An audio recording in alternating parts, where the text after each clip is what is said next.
Many of the writings of um, Bhaktivinoda Thakur, um, he published certain writings that Bhaktivinoda had published from his predecessors with the Bengali commentary.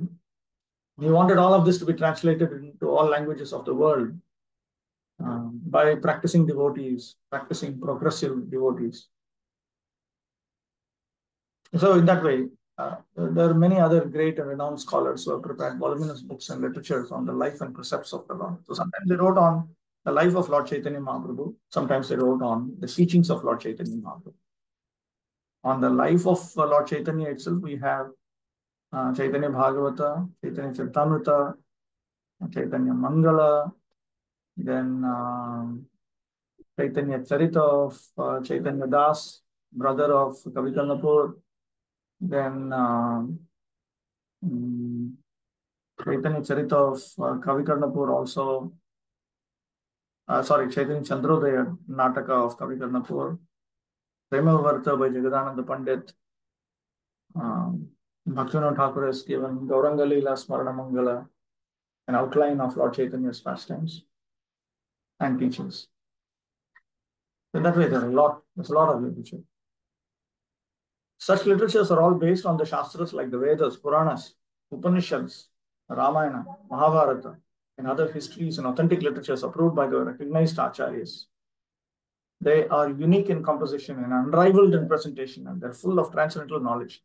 Unfortunately, the people of the world are still ignorant of them. But when these literatures, which are mostly in Sanskrit and Bengali, come to light the world, and when they are presented before thinking people, then India's glory and the message of love will overflood this morbid world, this terrible world, which is vainly searching after peace and prosperity by various illusory methods not approved by the acharyas in the chain of difficult succession. The readers of this small description of the life and precepts of Lord Chaitanya will profit much to go through the books of Srila Vrindavan Das Thakur, Sri Chaitanya Bhagavat, and Srila Krishnadas Kaviraj Goswami, Sri Chaitanya Charitamrita. The early life of the Lord is most fascinatingly expressed by the author of Chaitanya Bhagavatam.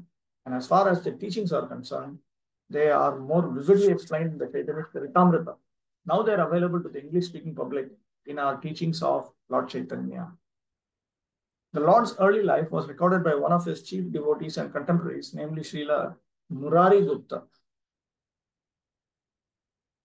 a medical practitioner of that time, and the latter part of the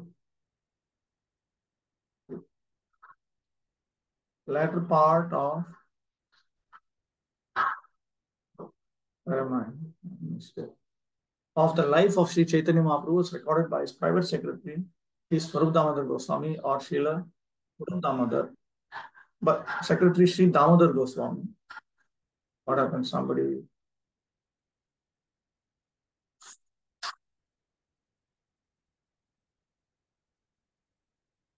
He was practically a constant companion of the Lord at Puri.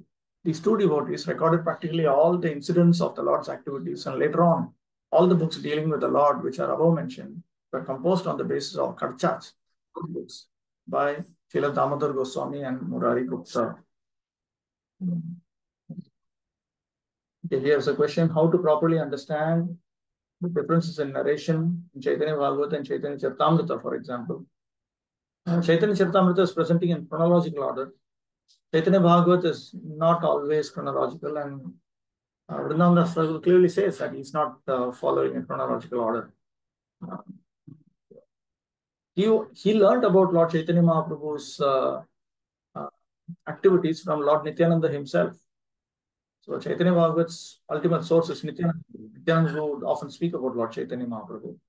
Vrindavan Das Thakur was a direct disciple of Lord Nityananda. Chaitanya Charitamrita, and of course, he took information from Murari Gupta's book, Chaitanya Charit. That book is still available. Chaitanya Mangal is broadly based on Chaitanya Charit of Murari Gupta. Chaitanya Bhagavata is like Srimad Bhagavatam.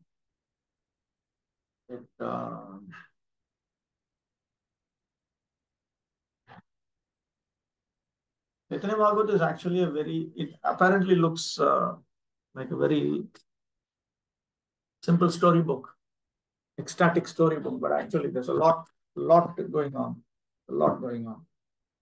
And Bhaktisiddhanta Saraswati Thakur has given a very capable commentary. There are specific words used by Vrindavan Das Thakur. There are specific reasons why he talks about specific pastimes of Chaitanya Mahaprabhu and presents it in a particular manner. And the commentary is very, very helpful to understanding that. So the Lord advented himself on the Phalguni Purnima evening.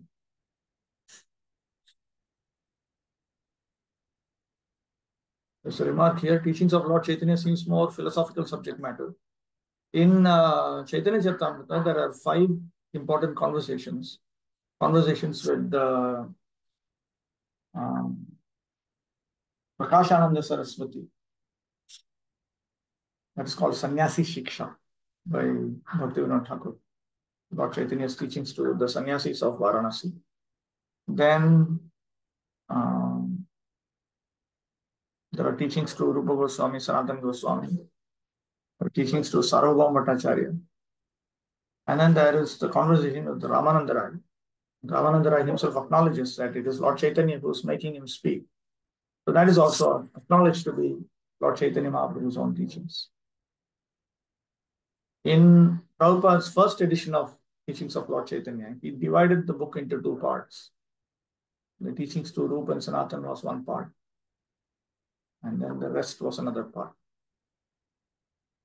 It can also be divided into 3 parts. The teachings to Rupa Sanatana, that is on Bhakti. Teachings to Sarvabhauma Bhattacharya and Prakashananda Saraswati, that can be considered his teachings on Vedanta. And his teachings, his conversation with Ramananda Rai, that can be considered to be his teachings on Rasa. So it's got all Bhakti, Vedanta, Rasa, everything is there.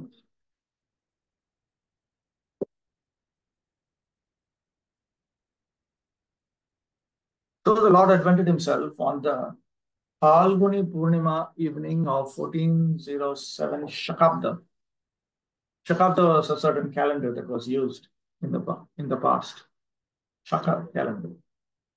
If you add 78 to it, you get the AD equivalent. And it was by the will of the Lord that there was a lunar eclipse on that evening. During the hours of eclipse, it was the custom of the Hindu public to take bath in the Ganges or any other sacred river and chant the Vedic mantras for purification.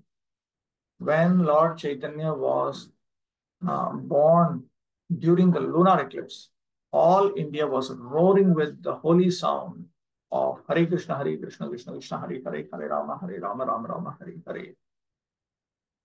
There are some who recite it in this manner. There are some who recite the Hare Rama mantra first, and then the Hare Krishna mantra next. These 16 names of the Lord are mentioned in many Puranas and Upanishads, and they're described as the Tarka Brahmanam of this age. That's a document on the Hare Krishna mantra written by one Ukrainian scholarly devotee named Brijavasi Prabhu, which he presents some of these evidences. It is definitely much more popular than what people think it to be. It is recommended in the Shastras that offenseless chanting of these holy names of the Lord can deliver a fallen soul from material bondage. Offenses is a big headache to deal with. And there is a very important textbook on the science of chanting by Bhakti-vaibhava Thakur, or the Harinam Chintamani, which should be carefully studied. There are chapters for each of these offenses. There's one chapter for each of these offenses.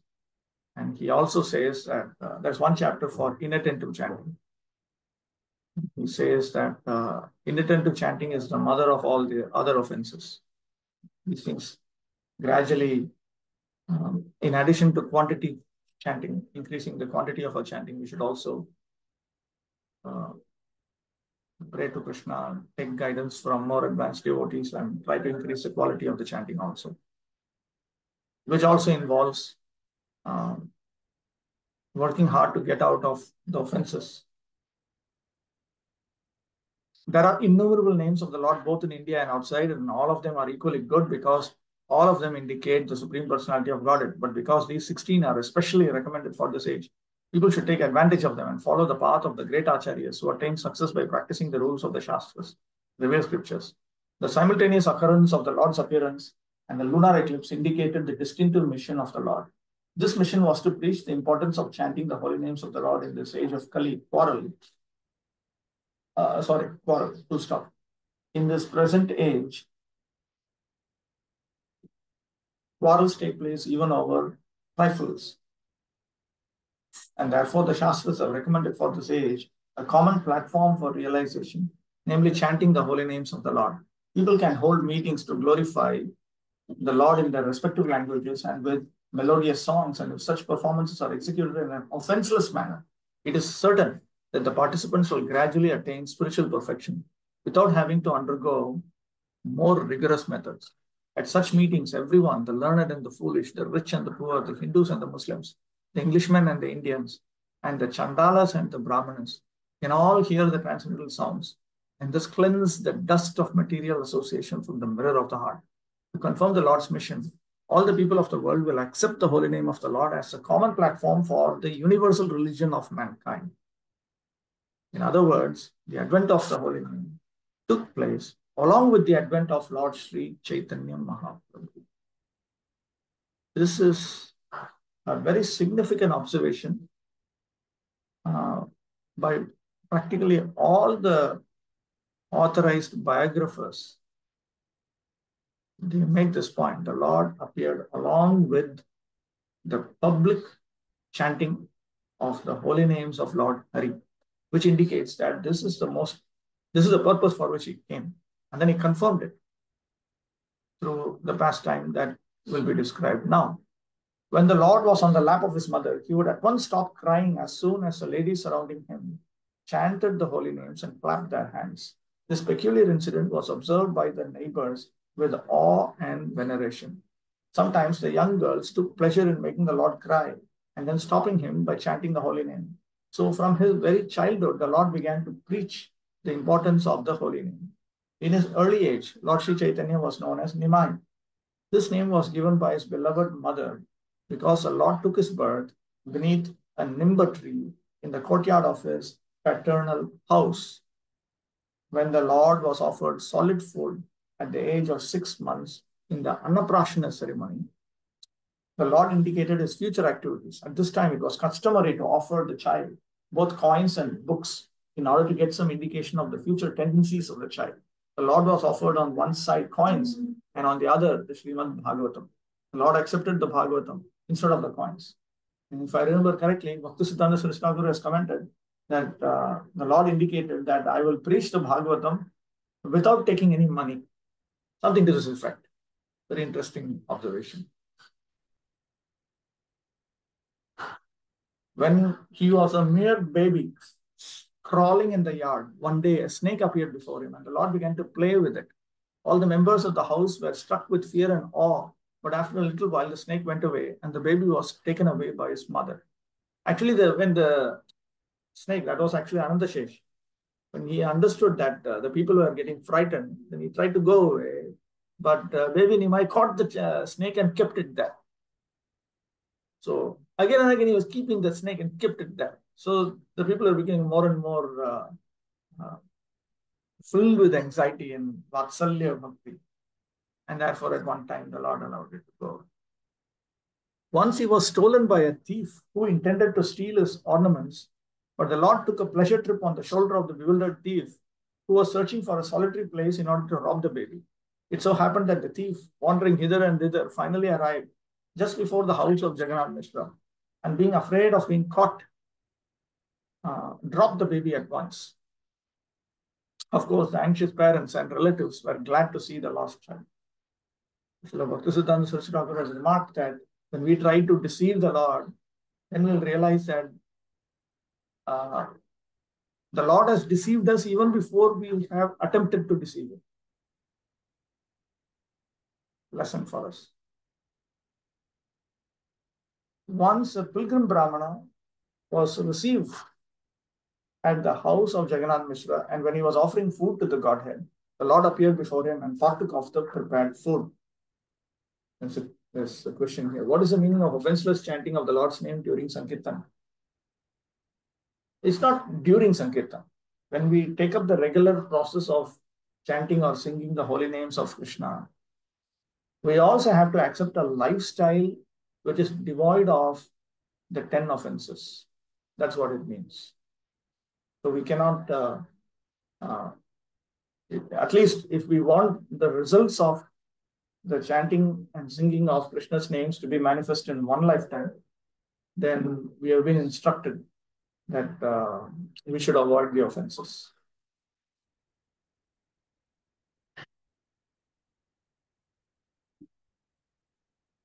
Once a pilgrim Brahmana was received at the house of Jagannath Mishra, and when he was offering food to the Godhead, the Lord appeared before him and partook of the prepared food. The eatables had to be rejected because the child touched them, and so the Brahmana had to make another preparation. Next time, the same thing happened. When this happened repeatedly for the third time, the baby was finally put to bed. At about 12 at night, when all the members of the family, members of the house were fast asleep within their closed rooms, the pilgrim Brahmana offered his specially prepared foods to the deity. In the same way, the baby Lord appeared before the pilgrim and spoiled his offerings. The Brahmana then began to cry, but since everyone was fast asleep, no one could hear him.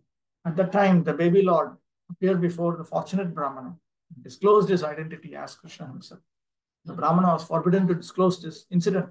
The baby returned to the lap of his mother. But the Brahman, he was a passive observer of the Lord's pastimes. He relished the Lord's pastimes in Navati. Okay, I'll stop with this.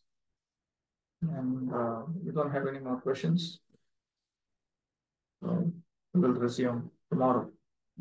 Anshai kalpatarubhyasya kripasindeभ्यो च पतितानां पावनेभ्यो वैष्णवेभ्यो नमो नमः.